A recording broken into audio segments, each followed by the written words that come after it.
It's the world's largest shake table facility, and it can hold buildings weighing up to 2.5 million pounds. The table moves in all three directions simultaneously. It's the first wood building of this size that's ever been tested.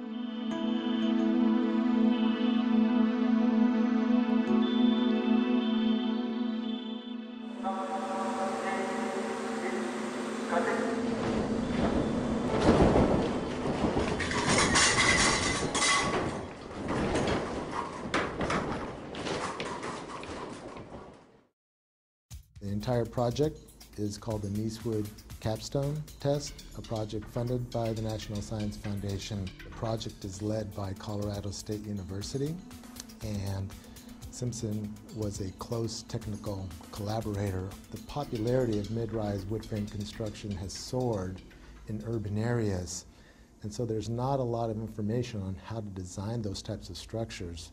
So the information gathered from this testing is going to be absolutely critical.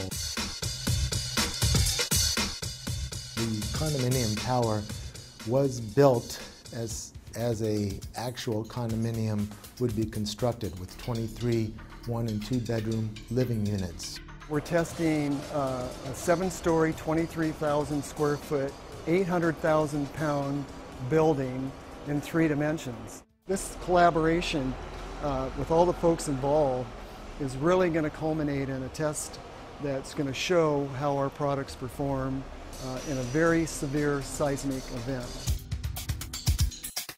The forces of an earthquake on a structure of this size create a lot of secondary forces inside of the building, and the only way to hold those forces together is with connectors such as the ones that Simpson Strong Tie makes and provides. In this building, we have a wide variety of Simpson Strong Tie products, from large hold-down rods that run 7 stories up to the roof, known as ATS, or anchor tie-down system. We have a number of shear transfer elements in here, and straps and the floor plates to help tie the floor plates to the shear walls. In short, we're building what we call a complete load path. This building, the Niecewood Capstone building, is designed using a performance-based seismic design philosophy. It's a method to design specifically for, or explicitly maybe, for performance of the building. We don't just design a component or an assembly. We actually design it all together and then we check it. And performance-based design allows us, if we know enough about how the building reacts, to actually select what level of damage we want to see in the building during an earthquake. We're doing a series of tests on this structure so that we can incrementally increase our knowledge as to how the building is responding at different levels of shaking. We're not only going back and forth, side to side, but we're going up and down as well. So we're getting all of the vertical accelerations and lateral accelerations exactly like that Northridge earthquake, but times 1.8. There's approximately 300 sensors in the building, measuring everything from movement to force to acceleration. Once that data and information is gathered, then it can be used to develop new design procedures and new construction methods. So we're able to take what the engineers have modeled, compare it to how the building actually performed, and that's going to give us a lot of great data for years and years to come. What we're really doing here is we're demonstrating that you can build a 6-story or even a 7-story possibly wood structure in a high seismic zone and have it perform how you want. It's safe, it's cost effective, and frankly they're very little damage. Really, for 5% or less in your construction material costs in the beginning of the building, you can not only save the occupants of the building, but you can also save the structure. This test will change the way light frame wood is designed over the next 10 years.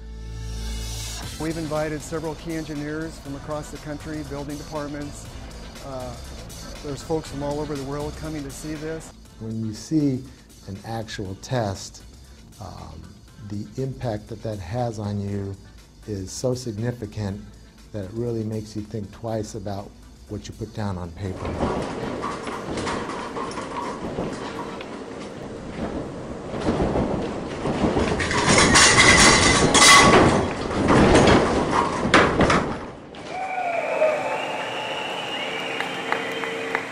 Everything in it worked.